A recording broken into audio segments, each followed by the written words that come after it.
আল্লু অর্জুনের পুষ্পা দারুল সব সিনেমার ওপেনিং রেকর্ড ভেঙেছে। ইয়াশের KGF2 নানা রেকর্ড গড়েছে। দাপট দেখিয়েছে ট্রিপল R সহ আরো বেশ কিছু সাউথের সিনেমা। তবে একটা জায়গাতে 7 বছর আগে সেই বাহুবলী 2 কে এখন পর্যন্ত কেউ হার মানাতে পারেনি। ফুটফলস অর্থাৎ বিক্রিত টিকেটের সংখ্যা।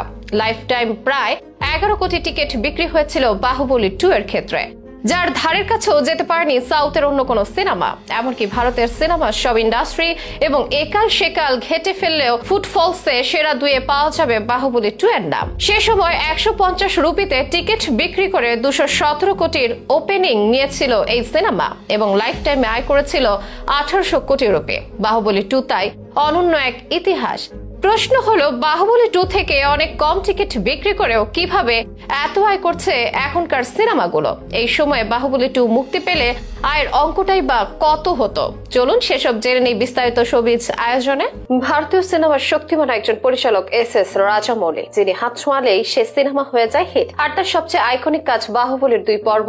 একটা সময় সাউথ ইন্ডিয়ান ইন্ডাস্ট্রিগুলো আটকে ছিল নিজস্ব গণ্ডিতে, তবে নিজ গণ্ডি থেকে বেরিয়ে গোটা ভারত কিংবা বিশ্বজুড়ে যে দাপট দেখানো যায় সে সাহস করে দেখিয়েছিলেন রাজামৌলি। গোটা সাউথ ইন্ডাস্ট্রির গতিপথ বদলে দিয়েছিল বাহুবলী ও বাহুবলী 2, যেখানে অভিনয় করেন প্রভাস, রানা ডাগ্গুবতী, আনুষ্কা শেট্টি ইত্যাদি তারকা। 2015 সালে মুক্তি পায় ভারতের অন্যতম ব্যয়বহুল সিনেমা বাহুবলী দ্য বিগিনিং, যা নতুন এক ইতিহাস রচনা করে। এর 2 বছর পর 2017 সালে আরো বড় পরিসরে মুক্তি পায় এই ছবির দ্বিতীয় ভাগ বাহুবলী দ্য কনক্লুশন। সেটাও বক্স অফিসে ঝড় তুলে সব রেকর্ড লেখে নতুন করে। যদিও সময়ের সাথে অনেক রেকর্ড ভাঙা পড়েছে, তবুও কিছু রেকর্ড আজও অক্ষত। এই যেমন ফুটফলস এর রেকর্ড। এই সিনেমার প্রায় 11 কোটি টিকিট বিক্রি হয়েছিল, যা এক বিরল ব্যাপার। এখনকার রেকর্ড করা অনেক সিনেমা টিকিট বিক্রির অঙ্কের ধার কাছেও যায়নি বাহুবলী 2 এর। বাহুবলী 2 এর করা প্রথম দিনের বক্স অফিস রেকর্ড ভেঙে দিলেও আজ পর্যন্ত ফুটফলসে কেউ বাহুবলীকে টাচও করতে পারেনি। 150 রুপিতে টিকিট বিক্রি করে সেই সময় 217 কোটির প্রথম দিনের আয় রেকর্ড করে বাহুবলী 2। অনেকের মনে প্রশ্ন জাগতে পারে, পুষ্পা 2 আর ট্রিপল R অনেক কম টিকিট বিক্রি করেও ওপেনিং আয়ে বাহুবলীকে বিট করলো কিভাবে? উত্তরটা হচ্ছে হাইক।